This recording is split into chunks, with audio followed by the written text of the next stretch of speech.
Hey, everybody. Outside the NHL playoffs, we've reached the off season where we know hockey may not fully stop, but we are out of the 4 to 5 day a week hustle, which is nice.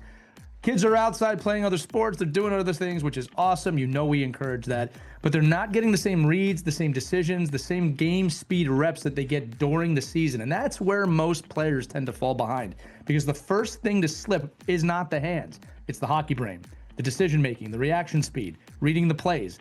That's the hardest thing to rebuild once the season starts. That's where we continue to be really impressed with NHL Sense Arena, especially their Dangle Pro stick handling drills. It's not replacing ice time. They definitely deserve the break, but it's making sure your kids stay sharp when they're not on the ice. So they come back ready and honestly a step ahead. Right now, they're offering an off-season pricing for $299 for the year. That's less than $1 a day, and you can get up to 4 profiles, so all your kids can use it. It's got hundreds of drills, training plans, game modes, everything. If you've got a goalie too, like I do at home, May is goalie month. There's gonna be weekly prizes, giveaways, even custom painted masks available. My kid is really excited for that. And as always, you can use the code OKPH to save an extra $25 off your purchase at any time. Head over to nhl.sensorina.com and take a look. You will not regret it. If you want your player coming back confident instead of catching up, this is a smart move, as well as listening to this episode. So let's get you into that right now.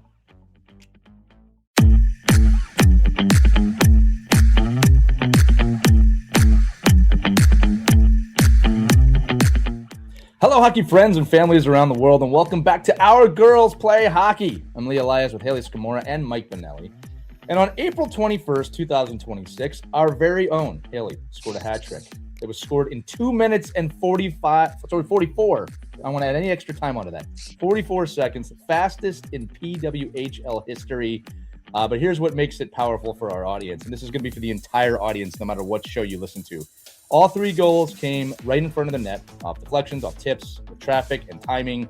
All of these, the symphony coming together. And obviously, Hayley scoring all 3 goals in a short amount of time, really showing us expertly how to do it. All right. And in the league that she's in, scoring is very hard and space disappears instantaneously. So that kind of production's not luck. All right. I think you can look at it and go, oh, wow, 3 goals. And no, it's not luck. It's a skill set. And we're going to celebrate the hat trick today, but we're also going to dive into that skill set and break it down because net front scoring is very teachable and youth players need to understand that. And we should probably call this episode How to Score More Goals in Front of the Net.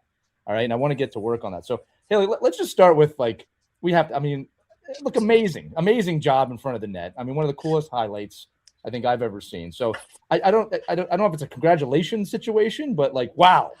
I mean, way to go. Yeah. I mean, it was crazy when it was happening. Like, we're down 4-0. We pull our goalie with 8 minutes left in the game. And I'm net front. And the first one, I'm like, oh, okay, cool. Then the second one, pretty much the same thing. Third one, pretty much the same thing. I couldn't even believe it. I wished we had pulled it off, the win, It's a little sad that we still lost. But it was definitely really incredible. That has never happened to me before in that kind of a way. So that was a new experience for sure. But it was a lot of fun. My teammates were all really happy for me. So it was nice. You'll have to settle for the loss, but you also have to settle for being first place in the league after all. Yes, exactly. It was a tall order, but look, like you said, it's not even just amazing. It's just that doesn't happen, right? Mm-hmm. But the way it happened, and we joked about this before the episode too, that when you watch the highlights, and we'll link the highlights to this just in the show description, so if you guys didn't see it, you can kind of watch it. But some of these goals were so similar that if you watch the 2 clips, you actually have to kind of wait a second to realize they're different clips because the plays originate the same way. So we're going to break them down today. But more importantly, we want to talk about this mindset about playing in traffic because in a world, and we talk about this all the time on the show, that the Michigans and the flashy plays, and they're really fun to practice. And we always say, kids, have to practice your heart out. All right, we love that you love that. But there are skill sets in the game that are really, really important, right? You scored 3 goals, all in front of the net, all deflections. So let's just talk to all the young players, right? What's kind of the mindset? Because I think we'll start there and build. Required to consistently play in those dirty areas because it's not a glamorous area. It's uncomfortable. Mm-hmm. It's physical. You're going to get hit. You're going to get cross-checked. What's the difference of someone who wants to live there, Hayley? That's a great question because, like, it's funny growing up, like, that's always where I was put, like, in college, like, juniors. And people, if like other people would get upset when they were put there because they felt like they were out of the play. And for me, I'm like, I think it's so much fun. I just get to Right. like wait for an opportunity for the puck to come, or I'm screening the goalie for the puck to go in, or I get the rebound myself and I get to just wait and watch my teammates all do amazing things out there. So I never really understood why people didn't like the net front.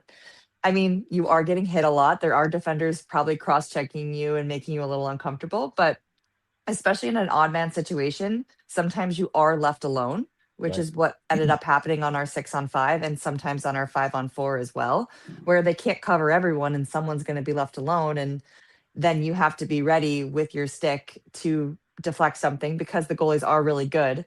Um, and they're ready for straight shots, but as soon as you redirect it, and when you're that close to the goalie as well, it's pretty hard for them to react quick enough to adjust. I love that you brought it up real quick. I gotta say, maybe think of this right away about, there are players. You're right. Oh, I don't want to play. Yeah. I wonder if it's in the way we say it. We should say things like, well, actually 85% of goals statistically are scored from right there. Yeah. So if you go there, statistically speaking, Hmm. good things may happen, right? But that's the mindset, right? And with kids, I always say, would you rather have, and kids, you got to answer this question for yourself.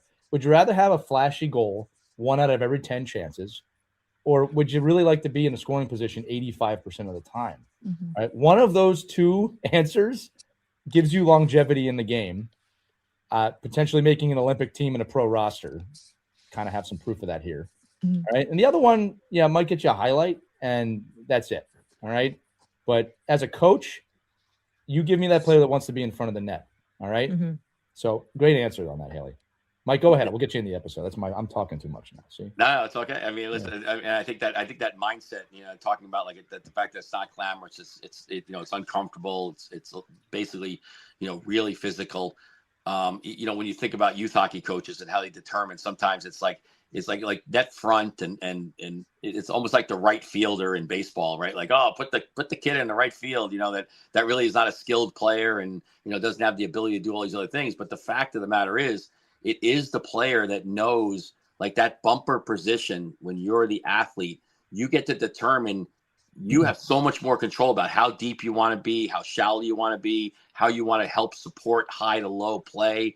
Like, it really takes a cerebral, dedicated, disciplined person to play in that role, rather than just like planting themselves at the top of the blue paint with their butt in the goalie's face saying, okay, go ahead, try to get it around me. I mean, so I think we're talking about two different things. And I think in Hayley's position, it was the latter. It was the skill-based, cerebral IQ ability to know where I need to be depth-wise to draw somebody to me, or then to allow me to be in a position where somebody didn't want to come to me. And I think that shows. And again, I would definitely, like, I hope that everybody listening goes to the clips and watches the space.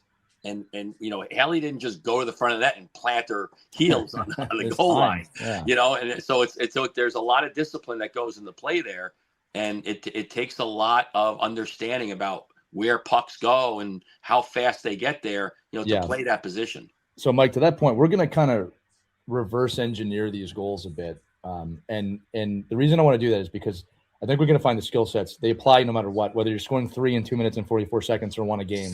It doesn't really matter. I also want to say this too, Hayley, that it's a little interesting kind of that we're talking to you and that you're on the show, because we have been saying, especially in our Day in the Life series, kind of for the entire season, about your poise and your timing and how you arrive at the right time. So I'm not saying like, hey, we predicted this. That's not where I'm going. I'm saying that, like, hey, the recipe was there. Like, we've been saying this for a long time. This is your game, right? So the first thing I want to do, and again, for the audience, we're going to reverse engineer it literally from the goal out, because I think that's a little more exciting from a listener standpoint. But remember, the whole recipe has to be there for this to work, right? It's not just about the goal, okay?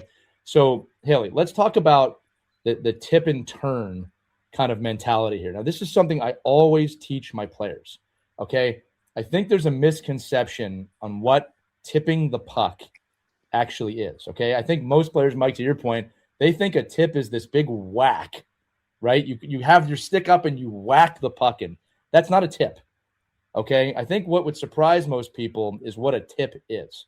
When you're thinking about what a tip actually is, right? It's actually a lot less motion than people think. It's more about tracking the puck and positioning your stick or your blade in a way that's going to, tip the puck into the net. And then the most underestimated part of a tip, and Hayley, I love you for the way you did this 3 times because I'm going to be showing these clips forever, is the tip is not the end.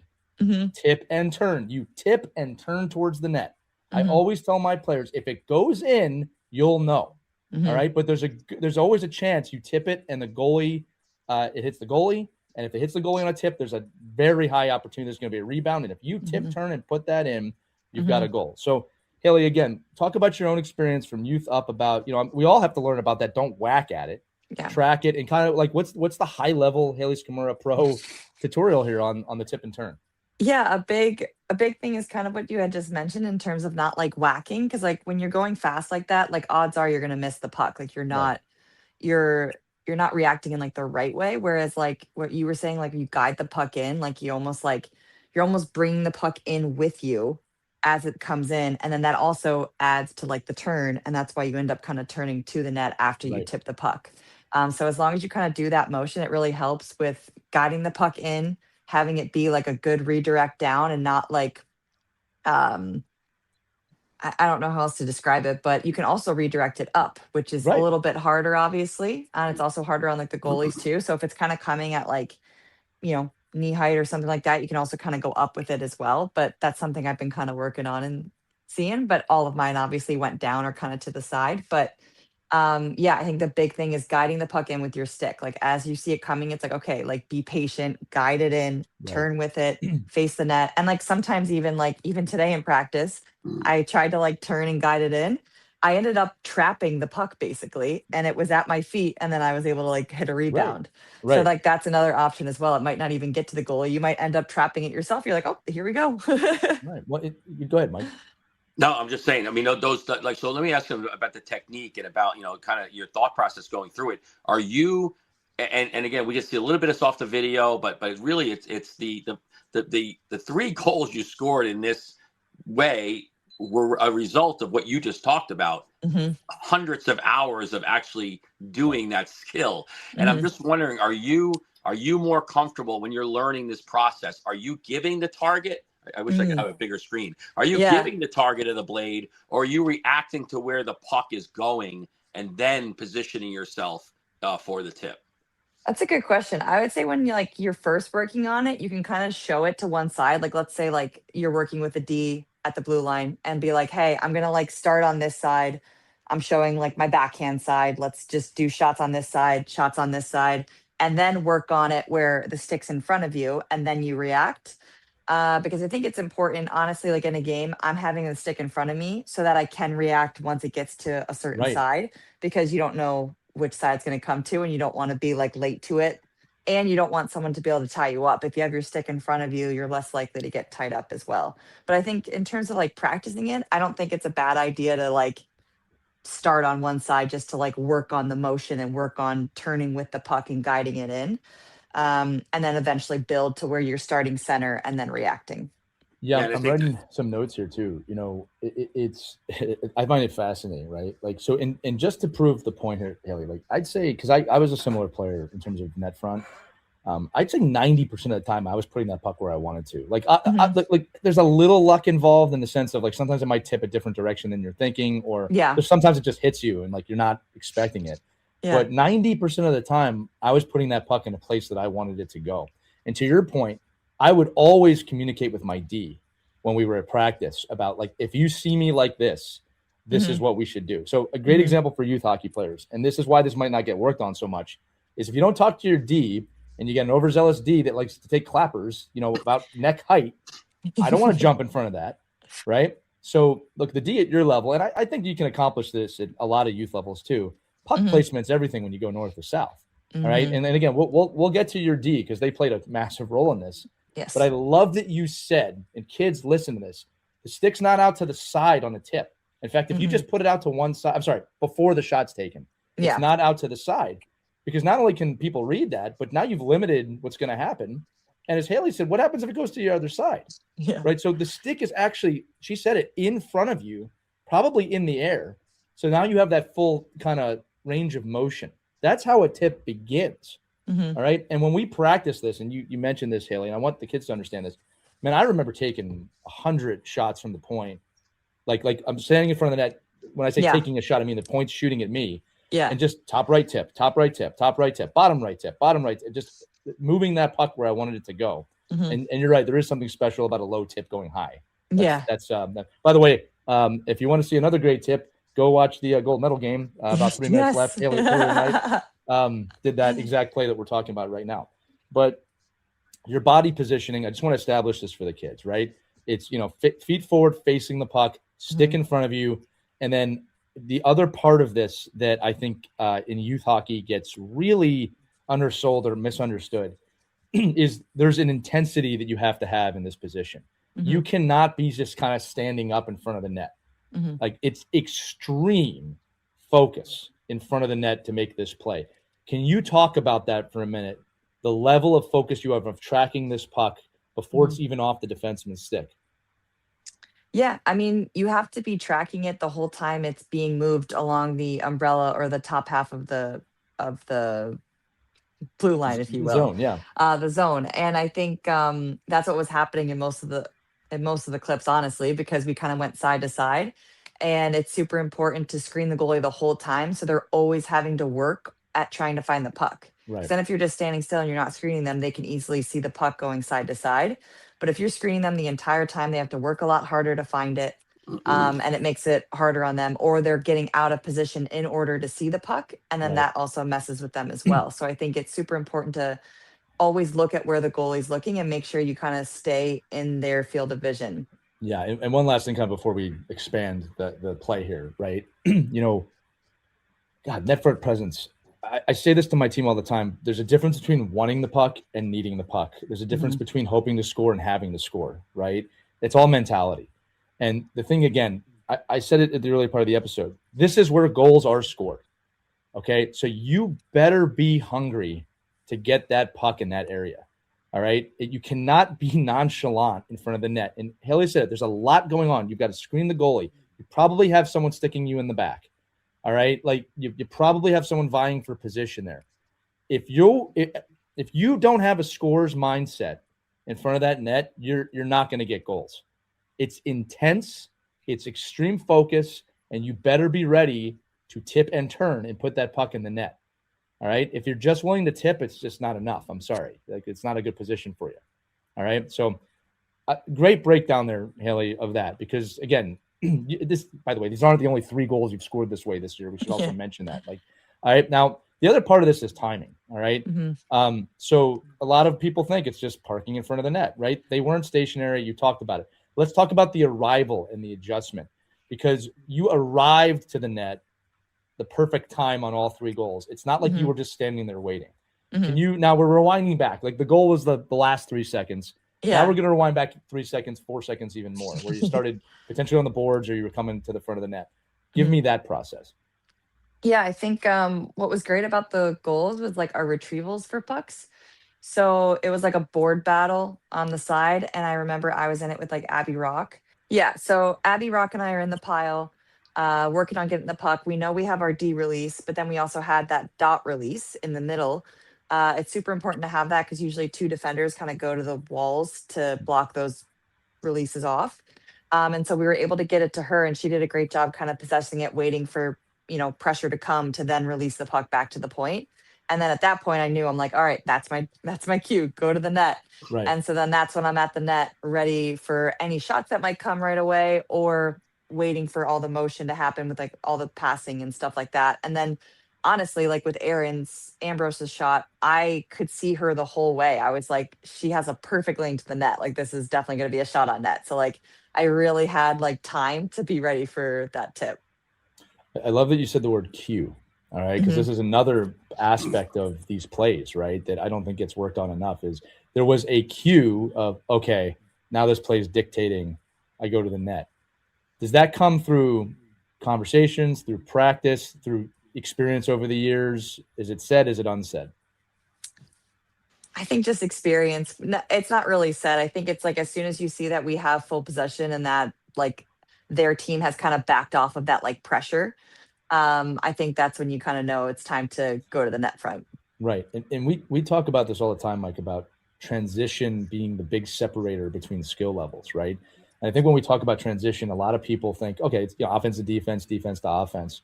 It's actually much more vast than that. Like there is a transition of being in the O zone with the puck, being in the O zone without the puck. That is a form of transition, right? So this cue is actually based on a transition of sorts.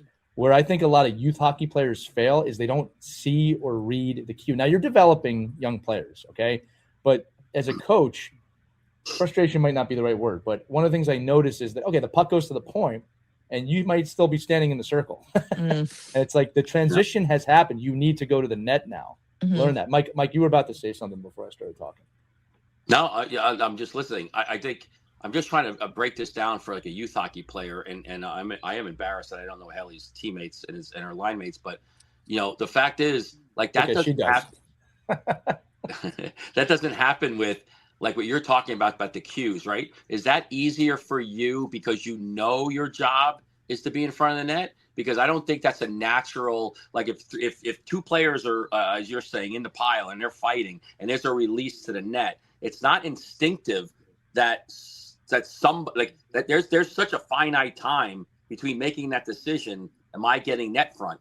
But you already know, like you're already designated as that person to kind of be there. Like you're not skating across the rink to get there, right? but it's not a natural flow in your game. Like I think it for us, like when you look at youth hockey coaches, sometimes we just expect like, well, of course somebody needs to get there, but for the player, that decision has to happen so quickly that would you recommend like that somebody's designated to be in there, almost like the bumper or the quarterback of the power play. Like that's a worked on release, right? Where at the end of the breakdown and my cue is somebody else has a cue to do something else.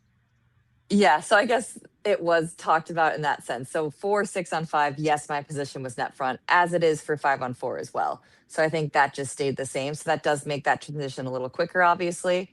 However, even if it's just 5-on-5 play, let's say, right? Like as soon as it goes low to high, it's like I'm going right to the net, whether that's going to be directly net front or if it's going to be for a high tip or if I'm going to be maybe like the third forward high for a release for the D. There's just a lot of different options because you don't want people occupying like the same space. So in that sense, that probably takes a little more processing, a little bit more of reading the play when it's 5-on-5 versus like an odd man situation where you typically know where you're supposed to be. I love Right. it. So I think it's important for coaches then too to listen to this and say, listen, if you want to see this naturally occur in a 5-on-5 situation and organically happen, then you need to let your players know. Like and Lee, we've talked about this a million times about players knowing roles. Like you clearly know your role. And I think a lot of players, going back to the initial question, like why don't people get in front of the net? Well, some of it's because they just don't know they should be there. Like and they're like, well, I don't know, I would have went there, but I didn't even realize that in the flow of the game, I should have been the person to, take that space. So I think it does help when you define a player taking that space, that it definitely helps the player be more comfortable and understand what being in that space means. Mike, I love that you brought up the flow of the game because that's where I was going to go with this. And again, that's something that's built over time. You feel the game, you feel certain things. So the most common lack of feel that I see in youth hockey, and again, it's because you're developing, is when a player comes in the offensive zone, cuts left to right, and they just don't take the shot at the right moment.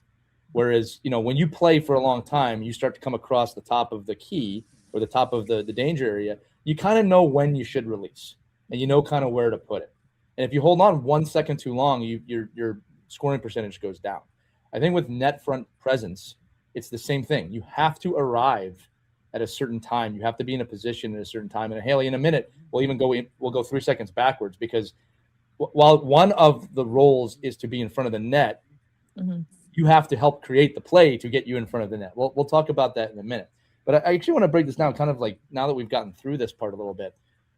It's a weird question. What percentage do you think is timing versus positioning, right? Is it 50-50? Is it more timing? You know what I'm asking?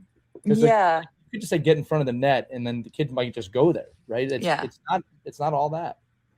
That's so true. I think timing is a lot of it because you can also do like a flash screen.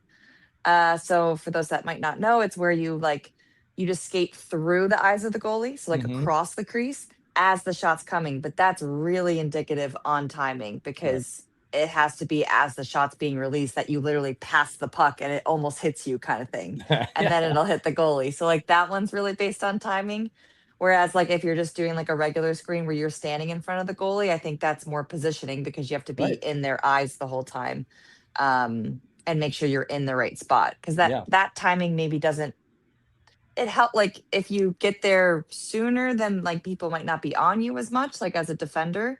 If you arrive like closer to the shot happening, but sometimes it works out where you're just standing in front of the goalie throughout the whole sequence. So it's more positioning. Well, and we didn't even talk about being a decoy in front of the net too, right? Like if at least when I played, look, the tip's always on the table, obviously, if a D wants to throw it there. But if I'm in front of the net longer than I want to be, we'd have conversations. Okay, now I'm a decoy, right? Now the goalie knows I'm there, the defenseman knows I'm there. You put it where you need to put it. Again, that's probably a little more advanced. Like I think kids right now, it's just about finding the time to get there. The flash screen, very dangerous if you don't know what you're doing. I definitely want to have a full cage on for that one, no matter what you're doing. But I love that. Okay, we're gonna pause on the deconstruction here because I do want to talk about the hat trick again in 2 minutes 44 seconds. I'm just curious, like when that's happening, right? Does the net feel bigger? I mean, like, does the confidence grow, or were you just like, okay, I'm going to do this again?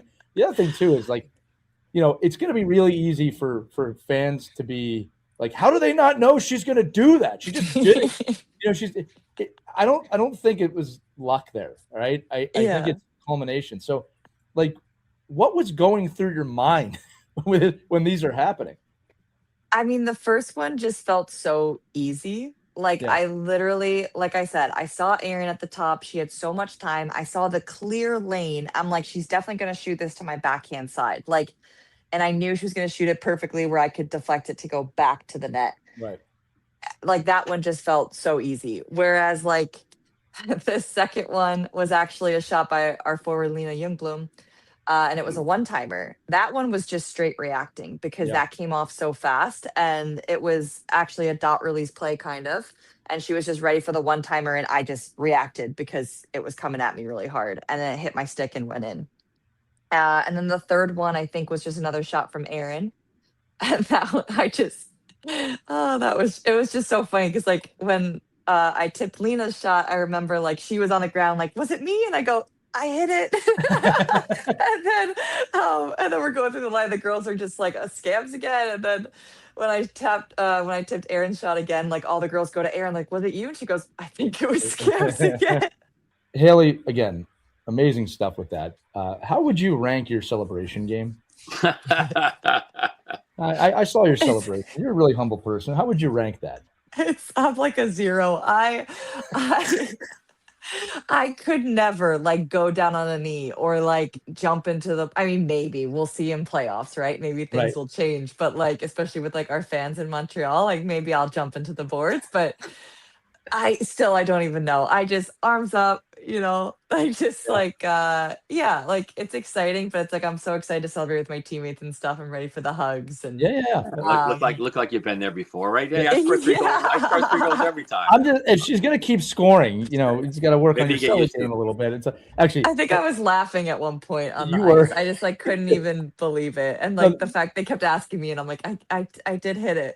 Yeah, on the third one. There was a little, as you'd expect, like, wow, okay, this is happening, right? Yeah.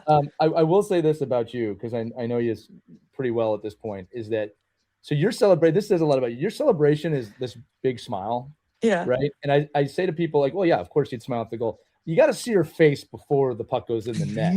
It's a pretty dramatic change from, like, I'm going to murder this puck to, I scored a goal, So I have appreciation for that, and joking aside, I do appreciate how humble you are, with that. But yeah, if you get a big game winner or something, you just remember this conversation Yeah. That's something the kids can teach you, right? They have Yeah, all well, sorts of celebrations. it is funny. It actually reminded me of a goal when you were talking about timing. I scored against Minnesota in Minnesota, where there was a rebound at the net and I got there just in time. And then like I was able to get it around the goalie and I like tapped it in. But it I just remember that reminded one. me because you were telling me about my face and there's a picture of me before I tap in the puck. Empty net, by the way, laser focus, Yeah, that's you. like Yeah. angry, and then Well, it just should cheese be. it afterwards and it goes in, right? But that is funny. I do go through a range of emotions. It's the alter ego.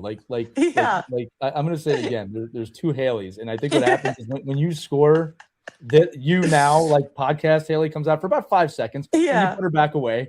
And like, yeah, you have a very intense stare, Haley, when you play. It's pretty intimidating. I'm not going to lie to you. That's funny. Yeah. So Go ahead, we'll Mike. look for you riding a stick through center ice next goal. Yeah. Shoot Maybe the if duck, it's the Walter Cup overtime maybe. game-winning goal. Yeah. I mean, although, yeah, you guys kind of had one of those already this year in Italy. All right, let's keep going back to the goal now and deconstruction. So now we've kind of gone through the 6 seconds leading up to the goal. All right, now we're going to talk about everything before that. So a forecheck has to be established, and your role on that forecheck is essentially to get that puck free for your teammates, right? And I'm bringing that up because I think it's really important to understand, like, Haley's job is not just go to the net, right? Like, you've got to create the play that's going to make you go to the net. So can you, and again, it's a little more than just get the puck and get it out, but can you talk about some of those forechecking responsibilities to create that time and space to get the puck north to south? Yeah, I mean, for 6-on-5, it's kind of like all hands on deck. Like, if you're there, you got to just go. Right. Like, your mindset has to be go, go, go, because you're trying to get goals quickly. You don't want them to get any possession. And so I think on that one, it's more so just like everyone's going. I mean, same with like our regular power play too, right? Yeah. Like 5-on-4. But for me, like on our face-offs, my job is hunt. Like that's always what it says on our like job, right? So it's like I just know I'm ready to like my first job, like off of face-off, for example, right? Like my first thought is okay, go right to the dot and then react once I see which way it goes to help support and make sure we get possession of the puck. Right. If it's dumped in, right? My mindset is just go all out, make sure they cannot get a clean clear. Because that's just for a power play to have to break out again is just the worst. Like you just want possession of the puck, you want to be in zone. And so for me, that's just my motivation. I'm just like, yep, I'm on it. Like that's my job. I've got this. I love forechecking. It's one of my favorite parts of the game. I love that you describe it as hunting, and I think it's exactly a term I actually used with my youth players because of you last year. Like, go hunt that puck, right? Nice. Go sometimes go get the bacon, right? Another thing too, you're talking about power play specific, but this is also true just on 5-on-5 plays, and you'll see this at pro levels of hockey. Is when you get the puck, you'll see the players start to kind of rotate it around the boards, right, and find that open player. And what they're doing, kids, is creating that time, right? They're creating the possession. I think sometimes we get the puck, we hold it too long, or we try and make a one-on-one move when if there's an open player and you can create some time for your team, you want to move that puck, right? And in terms of this episode, what Haley does so well is, like, again, she'll get that puck to the next available forward or D, and then that activates, we talked about the cue, it activates okay, I'm going to start moving towards the front of the net. Now, it's not like I got the puck to the wing, let me go to the net. It's she watches the plays. I can let you explain this too. When the puck gets to the point, that's the activation point of going to the net, right? If it's just on the board, you're probably in the F2 support role at that term, right? Yeah, exactly. I think, as long as I see that I made like a clear pass to the D, it's also trusting the D that they're going to have possession and like, create a little time for me to get to that net front. And then if it's like a battle, obviously you're there for close support to make sure you help again. If you then need to like kick it to the D or get it low or switch sides, even you might want to rim it and switch it to the other side. Right. So it's all kind of like reading the play and reading where the pressure is. And just knowing if you made that clear pass or not to whoever your outlet is. I love that we're bringing up read the play, because again, I'm going to bring this to hockey IQ with youth players. You can't panic in these moments. Like the amount of times, and kids, I'm going to say it's like a coach, but I want you to learn from it, right? That we throw pucks into crowded areas. When Haley just said it, reversing it to the other side of the ice creates more time and space. These are things we look for as coaches, right? When I see a younger player read that, okay, there's 3 opposition players in front of me, and on the other side of the ice, there's a 2-on-1 on our side, and you reverse it or you throw it to the other side to create that time. Man, that's a pretty brilliant play. Right, because now we can set up. right? And I say to the kids all the time, don't throw the puck into traffic, right? I'd rather you hold on to it at that point. So a big part of what Hayley's saying, and this is all about, again, net front presence, is reading the play so you can create the situation for the net front presence. It's not enough just to go there and hope. That's not going to bring you to the promised land. Yeah. Right? Mike, you have anything to add to that? Because I'm gonna move on to another thing. Yeah, I just think the strategy of that is why it's so important when we talk to players about, being multi-sport athletes and thinking about space and awareness. And if you're a lacrosse player or a basketball player, you understand these terms. Like, you understand, the fact that, on that one area of the field or the playing surface is a strong side and there's a weak side, and there's a way for you as a player to put the puck somewhere else to create the time for you to get into those open areas. Like if you want to just keep jamming the puck and go into places that are clogged up, and and there's no way you can build any support for yourself, like with Hayley's role, by putting the puck somewhere else away from her to a place where that player now has to make a decision, it gives the tipper or the screener or whoever is supposed to be in that role the opportunity to get into those areas to make a play.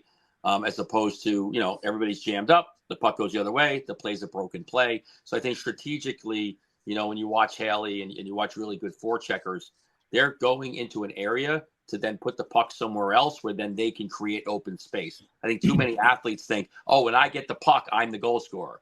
Yeah. And that's not, eventually you might be, but there is a process in place there to open up ice so that you can then eventually get to be the goal scorer. The mindset that I share with all ages, and I'm talking all the way up to national team level, is that the puck carrier is in service of the players without the puck, and the players without the puck need to get open for the puck carrier. Like, that's how I want my teams to play, right? Mike, to your suggestion of, I have the puck, I have to score. If you can score, great. Don't get me wrong. I'm not saying don't score, but I'm saying that the mindset is, who's open? How can I create that time and space? That, to me, is a really smart hockey player. Now, look, adversely, and I'm talking more the pro level now, you can actually overdo that too. Like, this is why NHL fans are shoot the puck, right? PWHL fans too. But creating that time and space and that possession, it's everything. I mean, it's everything, right, Hayley? I mean, again, it's not just about getting the puck to net. You can take 1,000 bad shots and miss the net 1,000 times, or you can get a right possession, right placement, right timing. It's super important. Yeah, I think that's where it comes, like, reading off of your players and also knowing, like, their tendencies too. Yeah.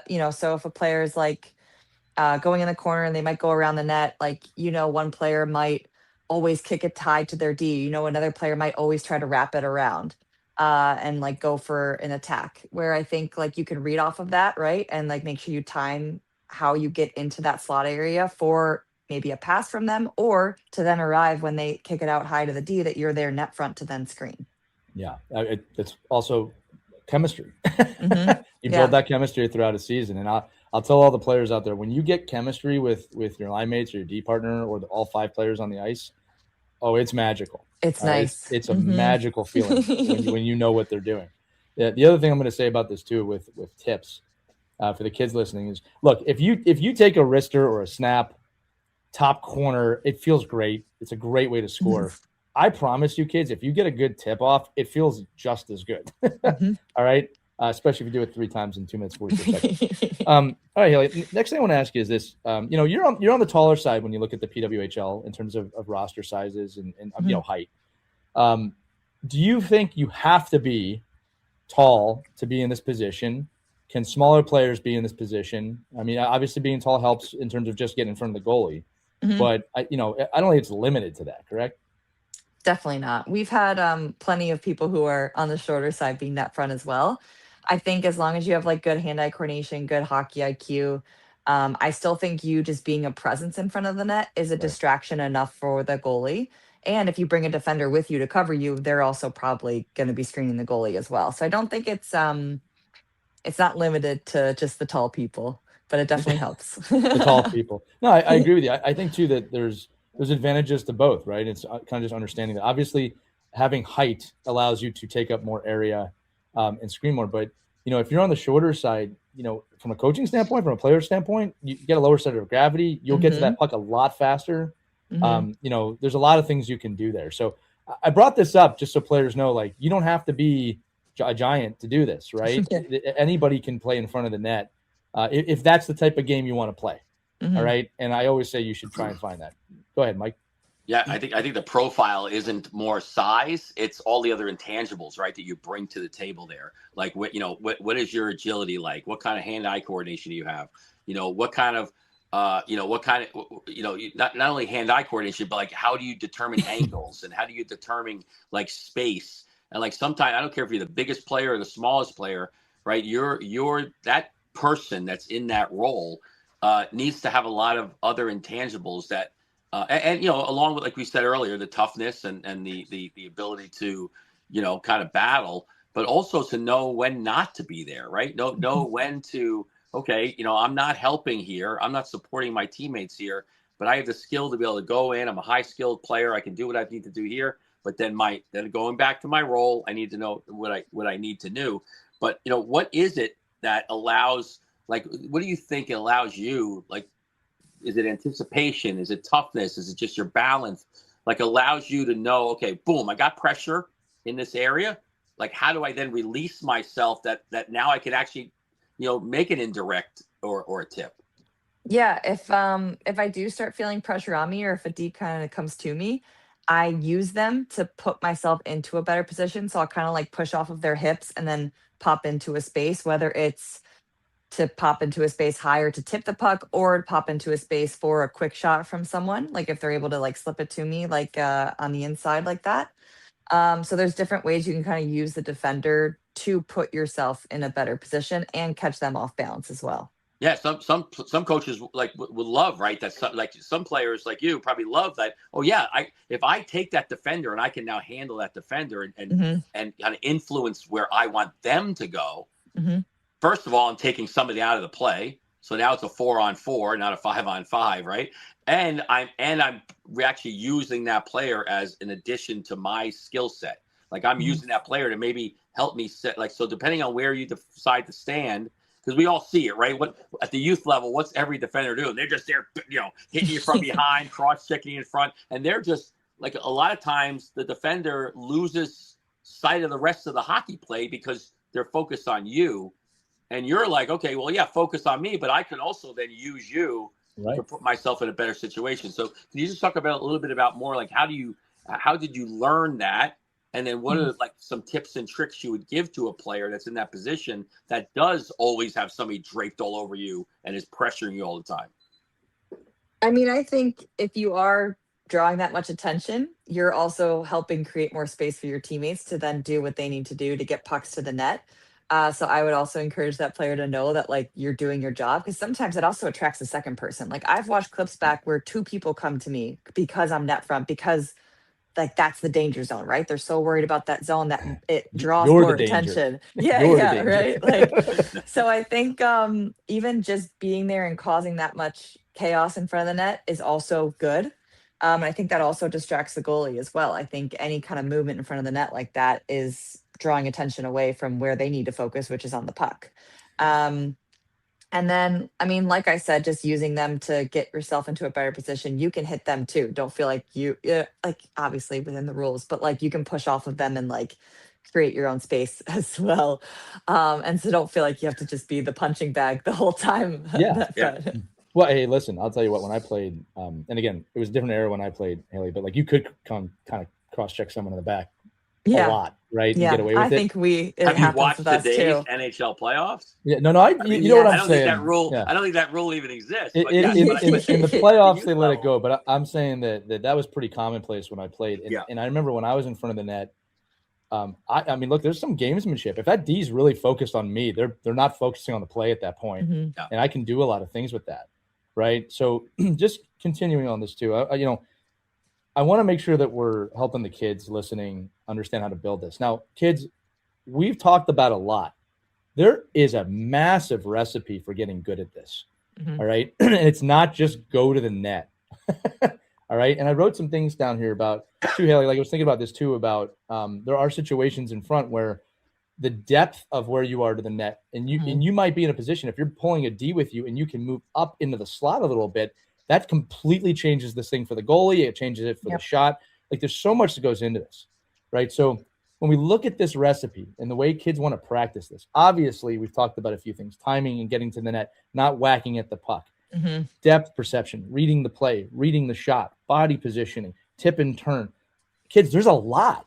There's a lot that makes you good at this. You got to practice. All right. And I also think I want to say this.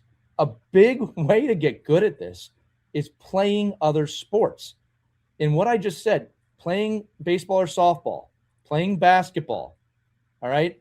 I mean, there's more, right? They all play into this. If you've been up to bat in baseball or softball, you're going to be better at tipping just because you're reading that puck coming at you. Hayley, what other sports did you play? Soccer, I didn't think about that too. Like that you think kind of absolutely fly into this?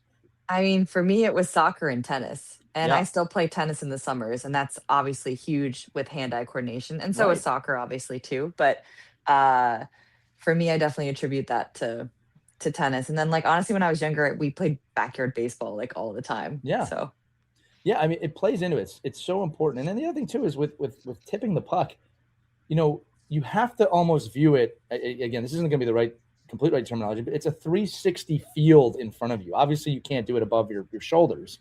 Right? It's high sticking. But you have to be able to learn how to tip that puck anywhere. I remember the first time someone taught me how to tip the puck across my body with my backhand. And like having never done that before. And then how kind of easy it was, too. And that's a really impressive tip, by the way. That one feels extra good. Yeah. All right. Or how to, and this one's, I mean, a little bit advanced, but it's not crazy. How to kind of tip and as a pull, where you can tip it kind of behind your back on your forehand. That really throws goalies off too. But you've got to practice this. So kids, the way I practice it, and Hayley, I'm sure you do too, is I would stay late after practice if I could, or if I had free time at practice, I would have a coach shoot pucks at me.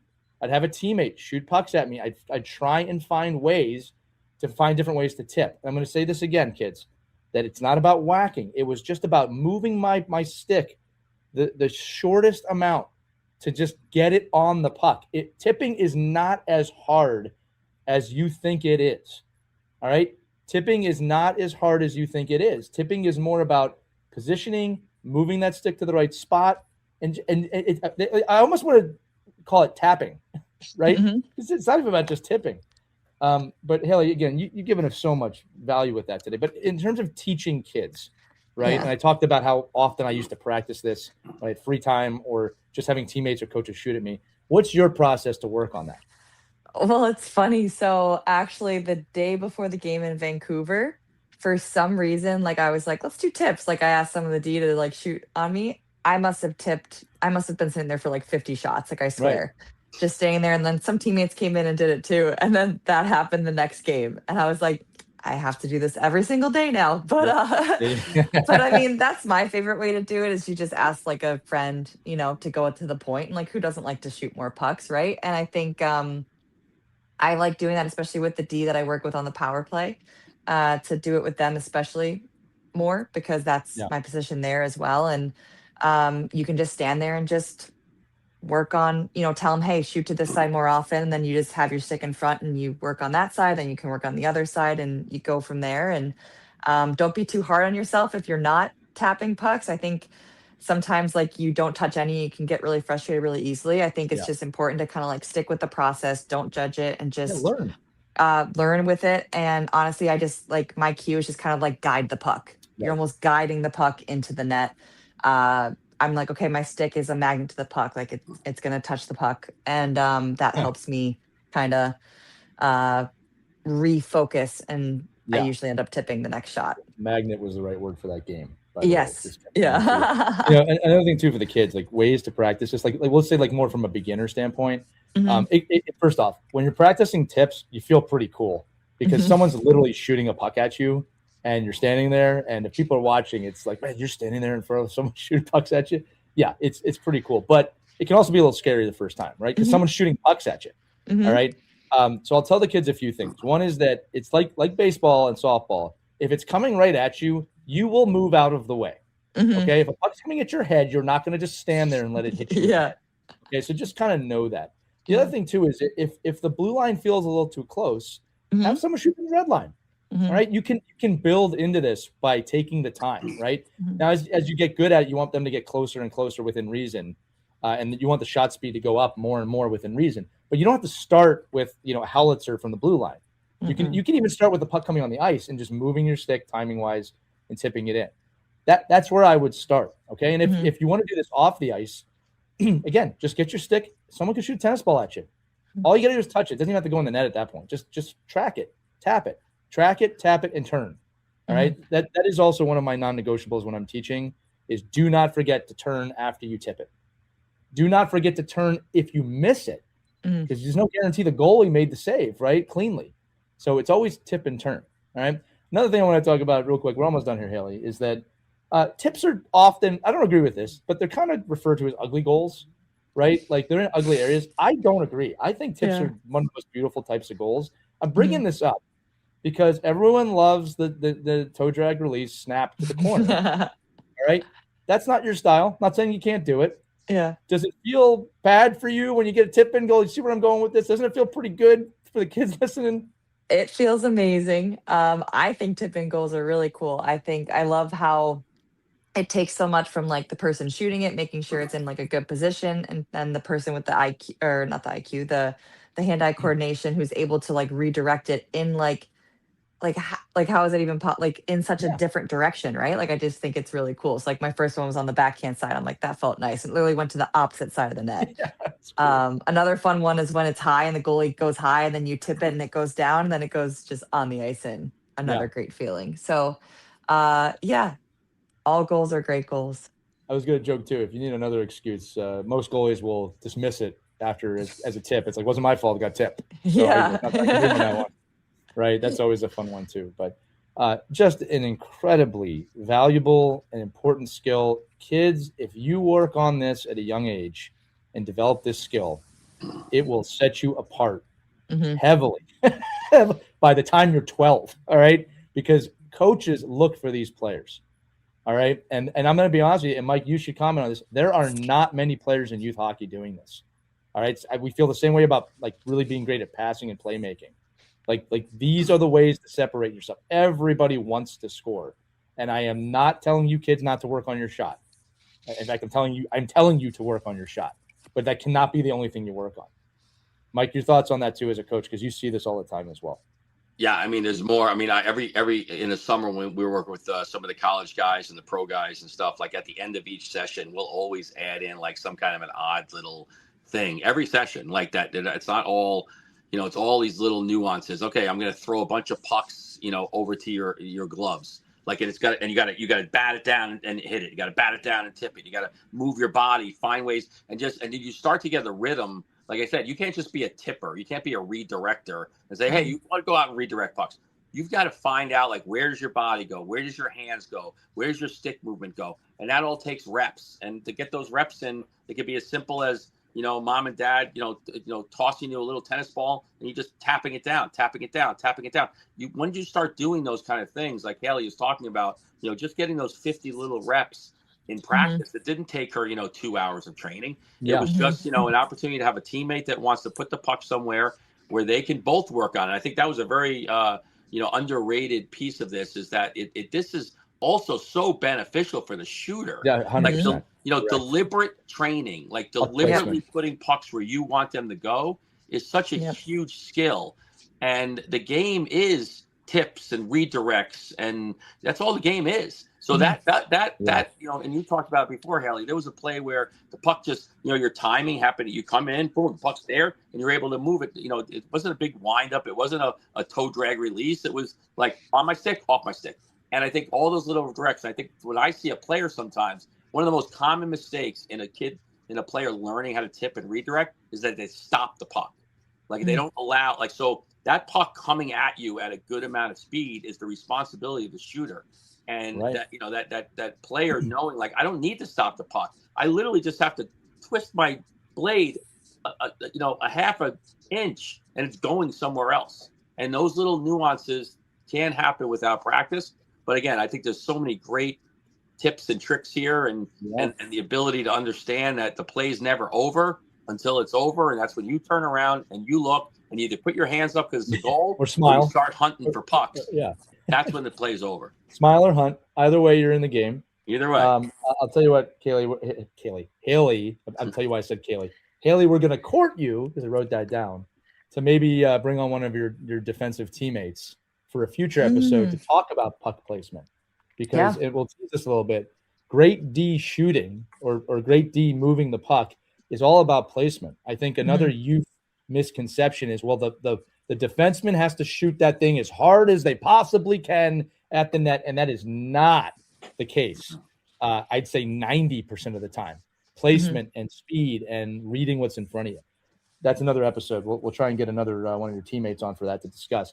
The other thing too, Hayley, I wanted to make a note of this is, this is something I guarantee is going to happen now, because not just of the hat trick, but the way you play this season, opposing coaches are going to say, watch out for Scamurra in front of the net.